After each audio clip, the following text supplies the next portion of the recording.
നമസ്കാരം.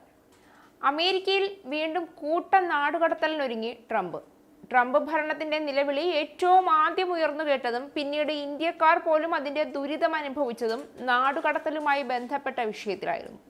അമേരിക്കയുടെ ചരിത്രത്തിൽ ഇല്ലാത്തതുപോലെ അമേരിക്കൻ മണ്ണിൽ ട്രംപിന്റെ സൈന്യം കാലുകുത്തിയതും ഒഴിപ്പിക്കൽ നടപടികൾക്ക് നേതൃത്വം കൊടുത്തതും അമേരിക്ക പോലും ഞെട്ടലോടെയാണ് ഓർക്കുന്നത്. അമേരിക്കയിലെ അനധികൃത ഇന്ത്യൻ കുടിയേറ്റക്കാരെ വിമാനങ്ങളിൽ കുത്തിനിറച്ച് ഇന്ത്യയിൽ തള്ളിയത് രൂക്ഷ വിമർശനങ്ങൾക്കും പ്രതിഷേധങ്ങൾക്കും ഇന്ത്യയിൽ പോലും തിരികൊളുത്തി.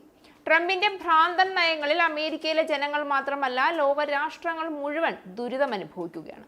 വ്യാപാര തീരുവ കൂടിയതിന്റെ പേരിൽ ദുരിതം ഒഴിഞ്ഞിട്ടില്ല. അതിനു മുൻപ് വീണ്ടും നാടുകടത്തലിന് ഒരുങ്ങിയിരിക്കുകയാണ് ട്രംപ് എന്നുള്ള സൂചനകളാണ് പുറത്തുവരുന്നത്. നാടുകടത്തലിന് കാരണമായേക്കാവുന്ന വിഷയങ്ങളുണ്ടോ എന്നറിയാൻ വിദേശികൾക്ക് നൽകിയ 5.5 കോടിയിലധികം വിസകൾ അമേരിക്ക പുനഃപരിശോധന നടത്തുന്നു.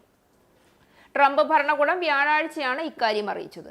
വിനോദസഞ്ചാരികൾ ഉൾപ്പെടെ എല്ലാ US വിസ ഉടമകളും തുടർച്ചയായ പരിശോധനയ്ക്ക് വിധേയരാണെന്ന് US സ്റ്റേറ്റ് ഡിപ്പാർട്ട്മെന്റ് അറിയിച്ചതായി വാർത്താ ഏജൻസിയായ AP റിപ്പോർട്ട് ചെയ്തു. നാടുകടത്തലിന് കാരണമായേക്കാവുന്ന ഏതെങ്കിലും ലംഘനങ്ങൾ കണ്ടെത്തിയാൽ വിസ റദ്ദാക്കപ്പെടും. വിസ ഉടമ അമേരിക്കയിൽ തുടരുകയാണെങ്കിൽ നാടുകടത്തുകയും ചെയ്യും. ഡൊണാൾഡ് ട്രംപ് അധികാരമേറ്റ ശേഷം US അനധികൃത കുടിയേറ്റക്കാർക്കു നേരെ കർശന നടപടിയാണ് സ്വീകരിച്ചു വരുന്നത്. അതിന്റെ തുടർച്ചയാണ് ഇപ്പോഴത്തെ നടപടിയെന്നും US സ്റ്റേറ്റ് ഡിപ്പാർട്ട്മെന്റ് പറയുന്നു. ഇതൊരു തുടർച്ചയായ പ്രക്രിയയാണെന്നും അമേരിക്കയിൽ താമസിക്കാൻ അനുമതി ലഭിച്ചവരുടെ പോലും വിസ പെട്ടെന്ന് റദ്ദാക്കപ്പെട്ടേക്കാം എന്നുമാണ് സ്റ്റേറ്റ് ഡിപ്പാർട്ട്മെന്റിന്റെ പുതിയ നിലപാട് സൂചിപ്പിക്കുന്നത്. ഡിപ്പാർട്ട്മെന്റ് ഓഫ് ഹോംലാൻഡ് സെക്യൂരിറ്റിയുടെ കണക്കനുസരിച്ച് കഴിഞ്ഞ വർഷം 12.8 ദശലക്ഷം ഗ്രീൻ കാർഡ് ഉടമകളും 3.6 ദശലക്ഷം പേർ താൽക്കാലിക വിസയിലും അമേരിക്കയിൽ ഉണ്ടായിരുന്നു.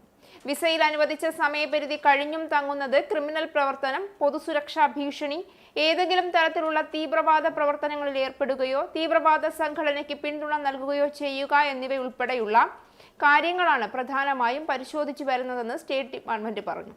വിസ നൽകിയതിനു ശേഷം അയോഗ്യതയുണ്ട് എന്ന് സൂചിപ്പിക്കുന്ന ഏതെങ്കിലും വിവരം ലഭിച്ചാൽ അത് അവലോകനം ചെയ്ത് വേണ്ട നടപടികൾ സ്വീകരിക്കുമെന്ന് US സ്റ്റേറ്റ് ഡിപ്പാർട്ട്മെന്റിന്റെ വിശദീകരണത്തിൽ പറയുന്നു.